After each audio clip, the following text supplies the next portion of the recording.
Topic हम करने लगे हैं वो है इम्परफेक्शन इन सॉलिड्स। इम्परफेक्शन मतलब आपको लैटिस स्ट्रक्चर ड्रॉ करके दिखाई थी, बीसीसी, एफसीसी एंड सेंटर्ड और सिंपल क्यूबिक लैटिस। उनमें जिस जिस पॉइंट पे कांस्टेंट पार्टिकल या स्फीयर होता है उसको हम लैटिस साइट बोलते हैं। तो अगर आपसे क्वेश्चन पूछा जाए what is the significance of lattice site, तो वो रिप्रेजेंट करती है कांस्टेंट पार्टिकल। ठीक है, अब जो भी लैटिस साइट है जहां पे कोई कांस्टेंट पार्टिकल प्रेजेंट है, अगर उसमें कोई डिफेक्ट आ जाए मतलब कोई कांस्टेंट पार्टिकल अपनी लैटिस साइट से मिस हो, अगर तो पूरा का पूरा पार्टिकल मिस है then it is called point defect और एटॉमिक डिफेक्ट। और अगर कोई इलेक्ट्रॉन वगैरह मिस हो then it is called electronic defect. हम करने लगे हैं पॉइंट डिफेक्ट। पॉइंट डिफेक्ट मतलब जैसे बताया लैटिस साइट से कोई कांस्टेंट पार्टिकल या एटम या मॉलिक्यूल मिस होगा। अब पॉइंट डिफेक्ट, इसके बगैर एक और होते हैं लाइन डिफेक्ट। लाइन डिफेक्ट में क्या होता है, जैसे दीवार है, मान लो दीवार में हर एक ब्रिक जो है वो एक कांस्टेंट पार्टिकल को रिप्रेजेंट करती है। अगर एक ब्रिक निकल गई तो वो पॉइंट डिफेक्ट हो गया। अगर पूरी दीवार में थ्रेड आ जाए पूरी, तो वो लाइन डिफेक्ट होता है। हमने पढ़ने हैं सिर्फ पॉइंट डिफेक्ट। और पॉइंट डिफेक्ट्स भी दो टाइप के हैं जो हमने करने हैं। पहले जो है डिफेक्ट मतलब इम्परफेक्शन। इम्परफेक्शन का मतलब डिफेक्ट ही है। इसकी अगर डिफाइन प्रॉपर करना हो, any departure from the regular arrangement of lattice points और कांस्टेंट पार्टिकल्स, रेगुलर जो उनका अरेंजमेंट होता है उससे कुछ भी फर्क पड़ जाए then it is called imperfection और डिपार्चर और पॉइंट डिफेक्ट। अब हम इसके दो टाइप है जो करने लगे हैं। फर्स्ट वन इज स्टोइशियोमेट्रिक डिफेक्ट्स, दूसरे होते हैं नॉन स्टोइशियोमेट्रिक डिफेक्ट्स।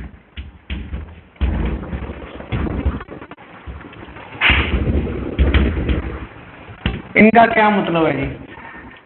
स्टोइशियोमेट्रिक डिफेक्ट का मतलब है स्टोइशियोमेट्री इफेक्ट नहीं होगी। स्टोइशियोमेट्री मतलब रेशियो क्या होती है डिफरेंट आयंस में, अगर वो आयनिक सॉलिड है उसमें कोई बदलाव ना आए, जो रेशियो पहले थी वही बाद में रहे। अगर किसी क्रिस्टलाइन सॉलिड में 1 कैटायन और 1 अनायन की रेशियो आ रही है 1:1, तो वही रहेगी ये डिफेक्ट होने के बाद भी। और नॉन स्टोइशियोमेट्रिक डिफेक्ट में वो रेशियो चेंज हो जाएगी, उसमें कोई ना कोई फर्क आ जाएगा। तो स्टोइशियोमेट्रिक डिफेक्ट हम सबसे पहले करने लगे। इसकी 4 टाइप्स होती हैं। Vacancy, interstitial, Frenkel and Schottky. ये क्या है? ये जो पहले दो डिफेक्ट हैं ये नॉन आयनिक सॉलिड में होंगे, मतलब आयनिक कंपाउंड में नहीं होंगे, ये नॉन आयनिक में होंगे। जैसे कोई कोवलेंट सॉलिड है, मान लो ये ए रिप्रेजेंट करता है कांस्टेंट पार्टिकल और जहां पर ये बैठा है वो इसकी लैटिस साइट है। अब अगर रेगुलर अरेंजमेंट होगा, रेगुलर मतलब जिसमें कोई भी खराबी नहीं है, फिर तो हर एक लैटिस साइट पे एक एक कांस्टेंट पार्टिकल प्रेजेंट है। अब अगर इसमें कुछ लैटिस साइट से कांस्टेंट पार्टिकल मिस हुई, जैसे ये, इसके फॉर्मूला को कोई फर्क नहीं पड़ेगा क्योंकि सारे के सारे एटम सेम है, ए एटम्स ही हैं। अगर एक ए निकल गया रेशियो तो कोई फर्क ही नहीं पड़ा, रेशियो तो है ही नहीं, सिंपल ए ही है।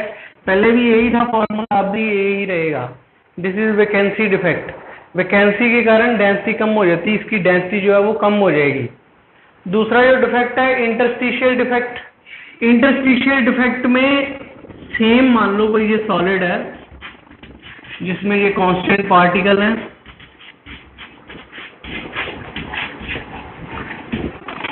तो कोई बाहर से आके सेम एटम, जैसे एटम ए है, इसी एलिमेंट का ये जो खाली इंटरस्टिशियल वॉइड है या साइड्स हैं, जैसे आपको डिफाइन करके पहले बताया था, वो वहां इंटरस्टिशियल साइड पे आके बैठ जाएगा। इस केस में इसको इंटरस्टिशियल डिफेक्ट बोलेंगे। ये भी कोवलेंट सॉलिड में होगा, या कोवलेंट या दूसरे में भी हो सकता है। आई मीन टू से ये आयनिक सॉलिड में नहीं होगा। आयनिक सॉलिड में जो होगा तो उसका नाम डिफरेंट होता है, वो नेक्स्ट करेंगे। तो इस केस में डेंसिटी बढ़ जाएगी क्योंकि जितने पहले कांस्टेंट पार्टिकल थे उतने ही वॉल्यूम में अब कांस्टेंट पार्टिकल की गिनती जो है पहले के मुकाबले ज्यादा हो गई है। तो दिस इज इंटरस्टिशियल डिफेक्ट। अब जो दो मेन जो हैं आपके सिलेबस में और जो ज्यादातर पूछे जाते हैं पेपर में, वो है Schottky defect and Frenkel defect. पहले तो मैं शॉर्टकी डिफेक्ट में क्या होगा, ये पहली बात है, ये आयनिक सॉलिड में होगा। आयनिक सॉलिड जैसे हम सोडियम क्लोराइड लेते हैं, ये सोडियम आयन, ये क्लोराइड आयन, सोडियम, तो ये स्ट्रक्चर ऐसे ही रिपीट होती जाएगी। क्लोराइड के साथ सामने सोडियम आएगा और सोडियम के सामने क्लोराइड आएगा।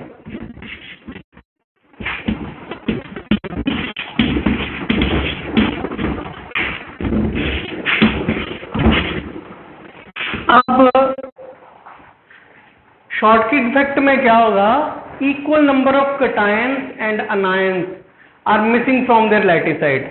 अपनी लैटिसाइड से कटायन और अनायन बराबर के मिस होंगे। जैसे एक सोडियम आयन मिस हो गया और एक ये क्लोराइड आयन मिस हो गया। जैसे पहले इसमें 6 सोडियम थे और 6 ही क्लोराइड थे। अगर आप रेशो निकालते तो 1:1 आनी थी। अब ये अगर एक मैंने निकाल दिए तो 5 रह गए, तब भी रेशो क्या आएगी, 1:1। मतलब उसकी रेशो में कोई फर्क नहीं पड़ा। और इन सॉलिड का फॉर्मूला भी ऐसे ही बनता है कि कटायन और अनायन की रेशो कितनी है। जैसे इसमें 1:1 आती है तो फॉर्मूला क्या हो जाएगा, एक सोडियम आयन एक क्लोराइड आयन। मिक्स होने के बाद भी रेशो में कोई फर्क नहीं पड़ा। So this is stoichiometric defect. इससे होगा क्या, इससे क्रिस्टल की स्टेबिलिटी कम हो जाएगी। स्टेबिलिटी कम होगी, जैसे आपने दीवार में से कुछ छींटे निकाल दी, अगर आप दीवार में से ब्रिक्स निकाल दोगे थोड़ी बहुत तो वो कमजोर हो जाएगी।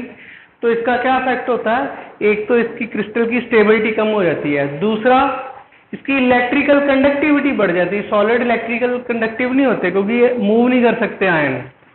आयनिक सॉलिड, मेटालिक सॉलिड होते हैं क्योंकि उसमें इलेक्ट्रॉन थे। आयनिक सॉलिड कंडक्ट नहीं करते सॉलिड स्टेट में बिजली। बट जब ये डिफेक्ट पैदा होगा तो इनमें कुछ खाली जगह बन गई।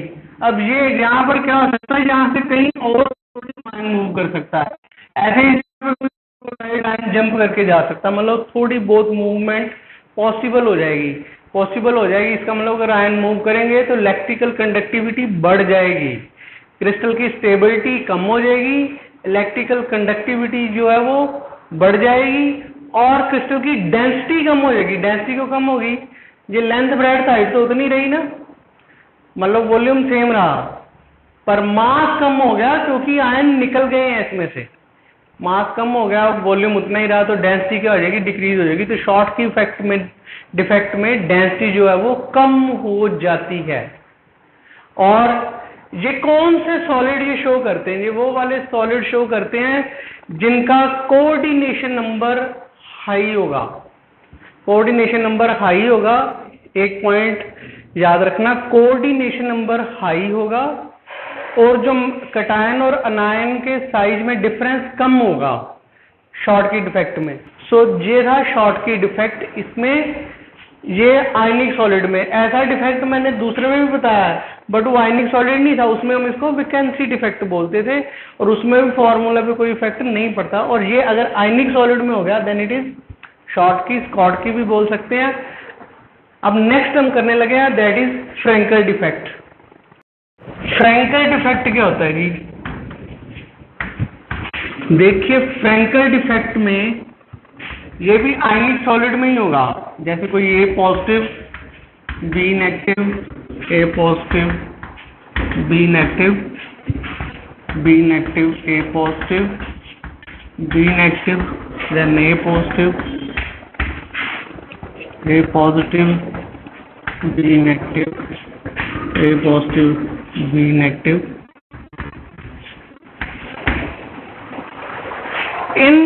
इस डिफेक्ट में क्या होता है, कोई कटायन अपनी लैटिस साइड जहां पर वो नॉर्मली होता है उसको छोड़ के इंटरस्टिशियल साइड पे आगे बैठ जाएगा। अपनी जगह साइड को छोड़ के, लैटिस साइड को छोड़ के इंटरस्टिशियल साइड पे बैठ जाएगा। इसका क्या फर्क पड़ेगा, इससे डेंसिटी पे तो कोई फर्क नहीं पड़ने वाला। क्यों, ये लैटिस को छोड़ के नहीं गया है, उसी जगह पे रहा है, बस एक जगह छोड़ के दूसरी जगह पे आ गया है। वॉल्यूम सेम है, मास सेम है, डेंसिटी पे कोई भी इफेक्ट नहीं पड़ने वाला। इसमें जो है नेगेटिव आयन क्लोज आ जाएंगे कंपैरेटिवली। नेगेटिव आयन की गिनती कम नहीं हुई, ना ही पॉजिटिव भी कम हुई है। वो बीच में पॉजिटिव निकल गया तो ये एक दूसरे को ज्यादा रिपेल करेंगे। तो इससे क्या होगा, इसका डाई इलेक्ट्रिक कांस्टेंट बढ़ जाएगा। तीसरी पॉइंट, क्रिस्टल की स्टेबिलिटी कम हो जाएगी। इसमें भी ईंट है, दीवार से निकल के फर्श पे गिर गई मान लो, बट दीवार तो कमजोर हो गई ना, अगर दीवार से ईंटें निकल गई तो दीवार की कमजोरी हुई, मतलब ये जो लैटिस है ये कम स्टेबल हो जाएगा। ठीक है, डेंसिटी पे कोई इफेक्ट नहीं पड़ेगा। इसके बगैर इसकी इलेक्ट्रिकल कंडक्टिविटी बढ़ेगी, क्योंकि अब खाली जगह आ गई है। जब कोई खाली जगह आएगी उस पर कोई एडजेसेंट आयन मूव कर सकता है, वो जंप करके उस जगह पे आ सकता है। अगर वो आएगा तो वो मूव करेगा तो इलेक्ट्रिकल कंडक्टिविटी जो है वो ज्यादा हो जाएगी। और ये कौन से सॉलिड शो करते हैं? फ्रैंकल डिफेक्ट में क्या होता है, उसमें कोऑर्डिनेशन नंबर लो होगा और कैटायन का साइज एनायन के कंपैरेटिवली बहुत छोटा होगा। ये पॉइंट आपने याद रखने हैं। और ये जो डिफेक्ट है, Schottky defect and Frenkel defect, इसके डिफरेंस आपको कई बार एग्जाम में आ चुके हैं, ये आपने करने भी हैं। ठीक है जी। इसके बाद अब मैं जो नेक्स्ट बताने लगा हूं वो वाला टॉपिक है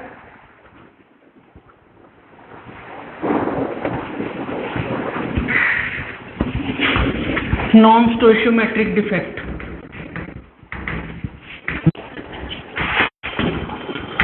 नॉन स्टोइशियोमेट्रिक डिफेक्ट का मतलब जिसमें स्टोइशियोमेट्री खराब हो जाएगी।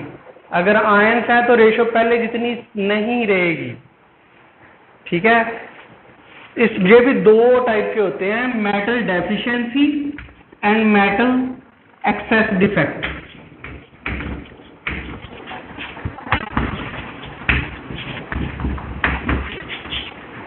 ये दो टाइप के होते हैं। मेटल मतलब मेटल यूजुअली कैटायन होता है, तो इनमें कैटायन की डेफिशिएंसी हो जाएगी और इसमें कैटायन की एक्सेस हो जाएगी। ये दो टाइप के होते हैं। अभी जो हम करने लगे हैं वो है metal access defect. Metal access defect कैसे होता है? नाम बता रहा है, इसमें मेटल ज्यादा हो जाएगा, मतलब कैटायन ज्यादा हो जाएंगे, एनायन कम हो जाएंगे। इसके दो तरीके हैं। पहला तरीका है अनायन वैकेंसी। ये अनायन वैकेंसी क्या है उसको समझने के लिए हम ये सेम ले लेते हैं। अब इसको दूसरे तरीके से समझते, देखिए जी। सम टाइम क्या होता है, अनायन अपनी साइड छोड़ के बाहर चला जाता है। कैसे? देखो जी, मान लो ये जो क्रिस्टल है ये सोडियम क्लोराइड का क्रिस्टल है। ये सोडियम आयन है और ये क्लोराइड आयन है।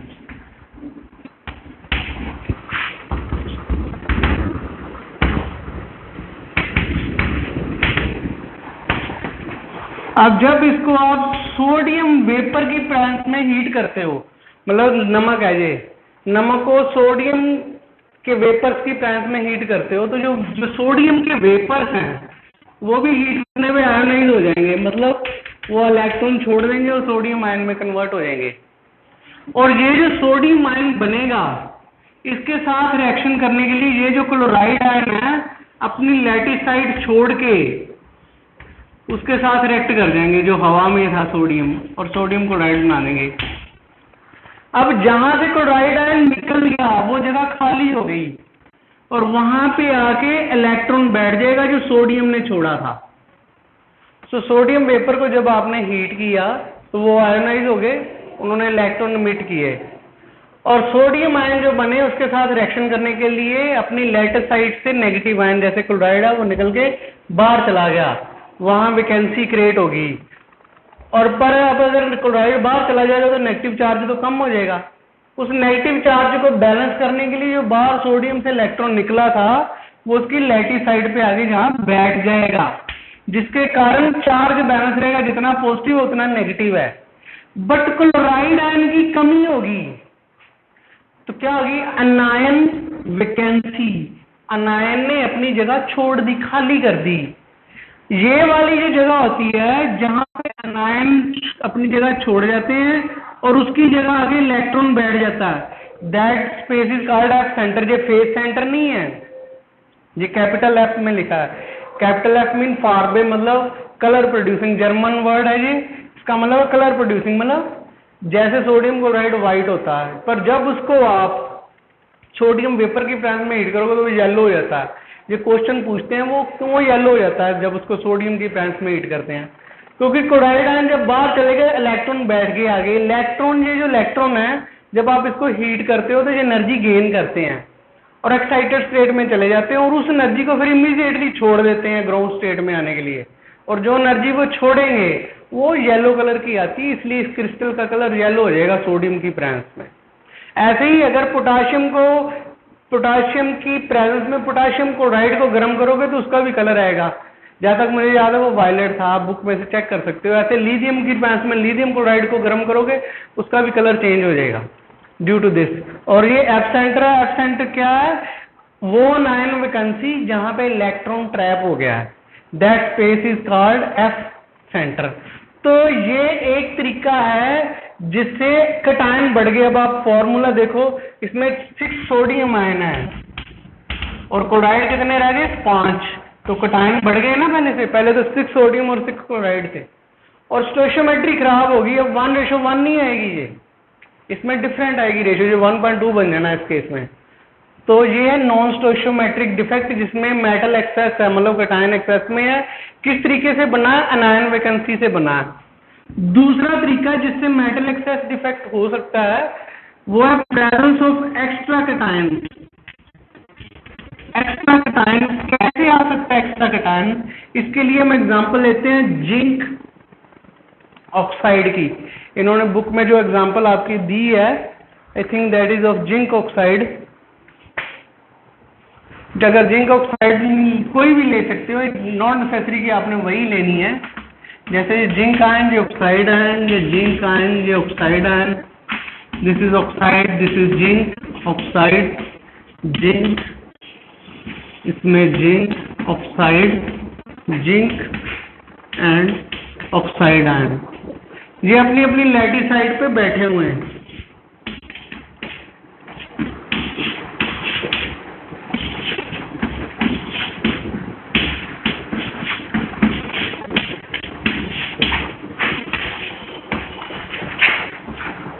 अब अगर आप इसको हीट करते हो, मान लो हीट करने से सम टाइम क्या होता है, इसका क्रिस्टल ब्रेक हो जाता है। ये ब्रेक हो गया, मतलब जब आपने हीट किया तो ये जिंक ऑक्साइड टूट गया। अब ये जो ऑक्साइड टूट गया है, इसके जो ऑक्साइड आयन थे ना, वो तो इलेक्ट्रॉन छोड़ के हवा में ऑक्सीजन बन के उड़ गए। जैसे 2 ऑक्साइड निकले, मान लो उन्होंने 4 इलेक्ट्रॉन छोड़ दिए और आपस में रिएक्शन करके ऑक्सीजन बन गई और उड़ गए। और जो जिंक जहां से निकला वो कहां जाता है? वो लैटिस इंटरस्टिशियल साइड पे बैठ जाता है, अपनी लैटिस साइड छोड़ के। जैसे इसमें 2 जिंक आयन निकले थे, कहां बैठ गए? इंटरस्टिशियल साइड पे आके बैठ गए। मतलब लैटिस हीट करने पे कटायन इंटरस्टिशियल साइड पे बैठ जाएगा, अनायन गैस बन के उड़ जाता है समटाइम। तो अब क्या, कटायन की गिनती ज्यादा होगी, अनायन तो कम हो गए, वो तो निकल गए, कटायन एक्स्ट्रा हो गए, वो कहां पे आगे बैठ गए? इंटरस्टिशियल साइड पे आगे बैठ गए। तो इस तरीके से भी क्या हो गया? मेटल एक्सेस डिफेक्ट पैदा हो गया। इसका भी कलर चेंज हो जाता है। Same reason, zinc ion energy absorb करेंगे और इमिट करेंगे हीट करने पे। इसलिए अगर आप जिंक ऑक्साइड को हीट करते हो, एक चीज और, ये जो इलेक्ट्रॉन है ये कहां जाते हैं? ये इलेक्ट्रॉन भी इंटरस्टिशियल साइड पे ही बैठेंगे जाके, ये कहीं और नहीं जाएंगे। जब इसको हीट करोगे तो ये इलेक्ट्रॉन एनर्जी अब्सॉर्ब और इमिट करेंगे। पहले मैंने गलती से जिंक बोल दिया था।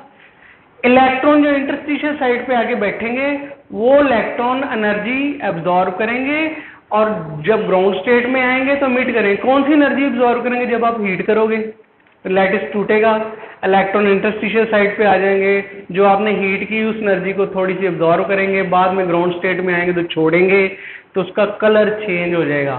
तो जिंक ऑक्साइड भी हीट करने पे कलर चेंज हो जाता है ड्यू टू दिस रीजन। तो ये थे मेटल एक्सेस डिफेक्ट। अब नेक्स्ट लेक्चर में मैं करवाऊंगा मेटल डेफिशिएंसी डिफेक्ट कैसे होता है, और एक और होता है इम्प्योरिटी डिफेक्ट, जो 3rd टाइप है। आज हमने वो 2 ही पढ़े, स्टोइशियोमेट्रिक एंड नॉन स्टोइशियोमेट्रिक। नॉन स्टोइशियोमेट्रिक में मेटल डेफिशिएंसी डिफेक्ट रह गया, वो नेक्स्ट लेक्चर में कवर करेंगे, और इम्प्योरिटी डिफेक्ट वो भी नेक्स्ट लेक्चर में करेंगे। फिर आपका ये चैप्टर खत्म हो जाएगा। इसको आप थॉरोली रिवाइज करना। इसका टेस्ट होगा, जो न्यूमेरिकल्स आपको बताए हैं डेंसिटी वगैरह के, उनकी प्रॉब्लम्स भेजिए, वो आपके एग्जाम में आती हैं। स्कूल वाले व्हाट्सएप पे भेज देना, अगर मेरे वाले पे भेजना तो वहाँ भेज देना, मैं बोर्ड पे वो सॉल्व करवा दूंगा। इसको सीरियसली लेना आपके